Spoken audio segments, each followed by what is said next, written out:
possible Brady's best plan is to do less? I'm not losing.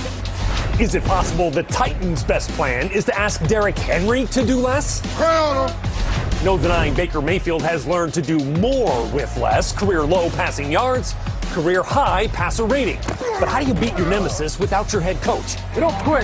And why do these teams hate each other so much anyway? Y'all believe that? We're taking you inside the rivalry right now on NFL Total Access.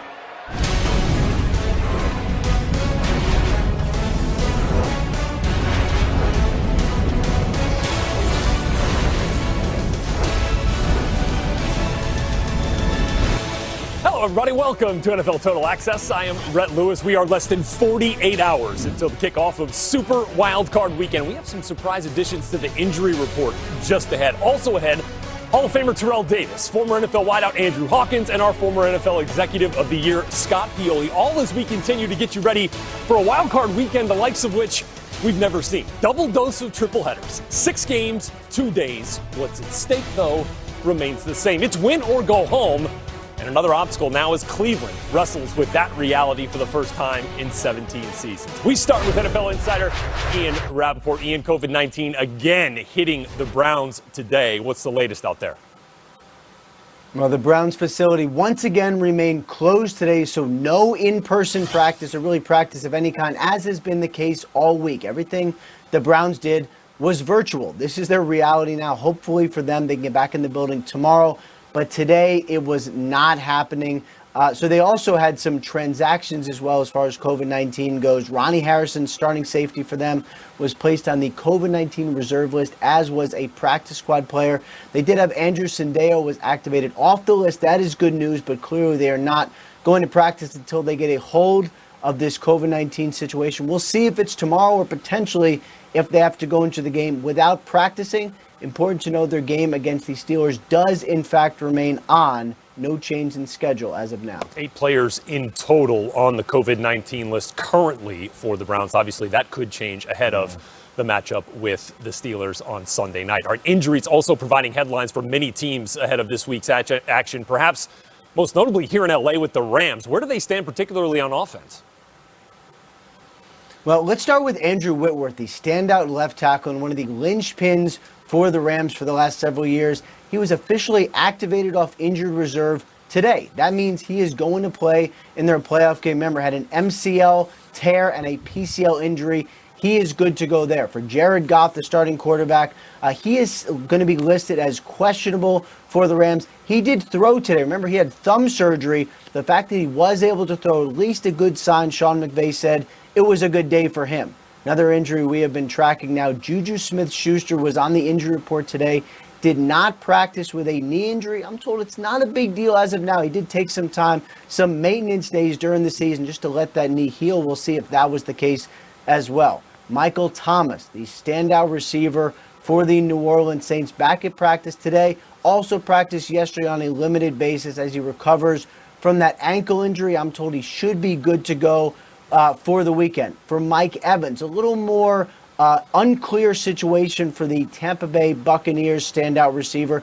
Remember, still dealing with that hyperextended knee, practiced on a limited basis. Bruce Arians said he does have a shot to go. That's a good sign there. Jonathan Taylor, the star running back for the Indianapolis Colts, dealing with a shoulder injury, but he had no status on the injury report, a sign that he is good to go. Stephon Diggs, the star receiver for the Buffalo Bills. Remember, he's been dealing with an oblique injury, limited practice. He's listed as questionable, although he told reporters that he is also good to go. Obviously, we'll keep monitoring that just to be sure. And then finally, the Washington football team's quarterback, Alex Smith, also limited with a calf injury. Didn't see much at practice today. Sounded like Taylor Heineke got the first team reps. I'm told Alex Smith still has a good shot to play. We also asked Jennifer King, the full-year coaching intern for the Washington football team, just how they've been preparing, trying to get both of these quarterbacks ready for this game, depending on what happens. We'll have that interview for you a little bit later. Ian, thanks very much. Appreciate your insights. All right, getting back to the Browns here. As Ian mentioned, safety Ronnie Harrison is now on the COVID-19 list, but it's a win-or-go-home game for the Browns. Baker Mayfield knowing that they just have to keep working through the adversity as they have this entire year.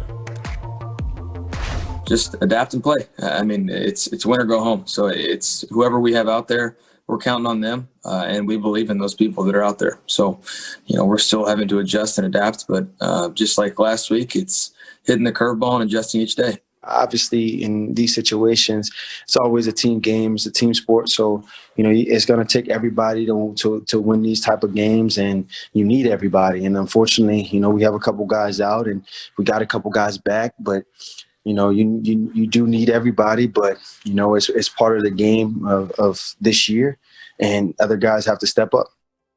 All right, one Browns receiver there. We got a former Browns wideout here with us, and Andrew Hawkins, as promised. Hall of Famer Terrell David here as well. Hawk, let's start here with it being the best of times, it being the worst of times, which I guess could also describe the Browns situation and the Steelers wideouts this season. They've certainly been riding that roller coaster, but ending with better times in Week 17, right? But now facing a depleted Cleveland secondary. How does that secondary match up here with these Steelers wideouts? You know what? It's going to be tough. The Browns' defensive backs are down. And, even more than that, Denzel Ward can't cover all of them. And I think that's what makes the Steelers special, is because they have so many weapons all over the place. The Steelers receiver core and the tight end had a little bit of a rough spell. But I think that's what happens when you have young guys like the Steelers do. It's a process that every NFL receiver has gone through, but they've climbed out of it. And going into this week, they have a favorable matchup. And again, they are very versatile, and they have so many players and so much depth that it is going to be tough for the Browns to contend. Yeah, especially with Denzel Ward. Kevin Johnson still currently on that COVID-19 list. I know Hawk's going to be back here in just a little bit with some insight on this Browns-Steelers rivalry for us. TD, let's focus in on the Browns run game here because, we know Kevin Stefanski's not going to be there calling the plays on the COVID-19 situation with the Browns. But whoever calls the plays, Nick Chubb is going to be a big focus of this offense. Can the Steelers defense slow him down at all? Well, it's a great question. I mean, they just played last week, and Chubb had a really good game. Didn't run the ball a whole lot. I think they were trying to save his legs for this week. But I think if the Browns really run the football, I think Nick Chubb can have a really big day. The Steelers defense, they're really good, but the last 4 weeks they have not played like the defense that we've seen early in the season. They're just not as strong. As a matter of fact, in their own division, they're giving up 158 yards to division opponents, which is the highest of any team in the league. Nick Chubb is the key. And if you're Alex Van Pelt, you understand that they need to establish the running game, and they need to establish it early and often. And if Nick Chubb gets his touches, I don't see how the Steelers defense can stop him consistently for 4 quarters. They'll stop him early on, maybe.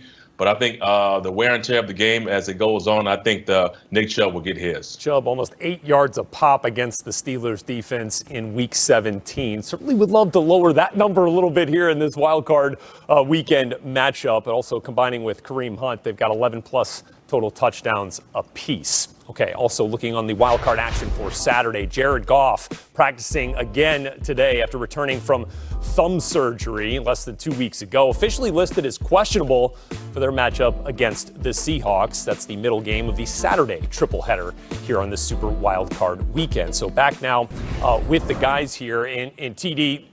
Knowing how difficult a thumb injury has got to be for a quarterback here, how is this going to affect Jared Goff and the way that the Rams want to attack the Seahawks defense?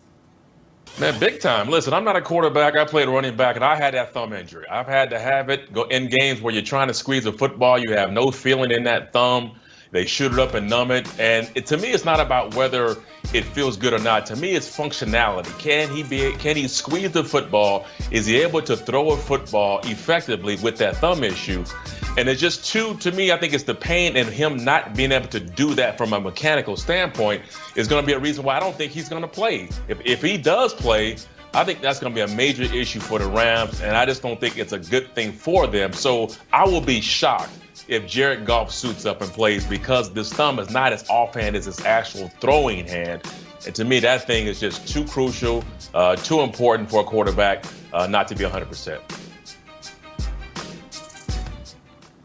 Hawk, how do you see it?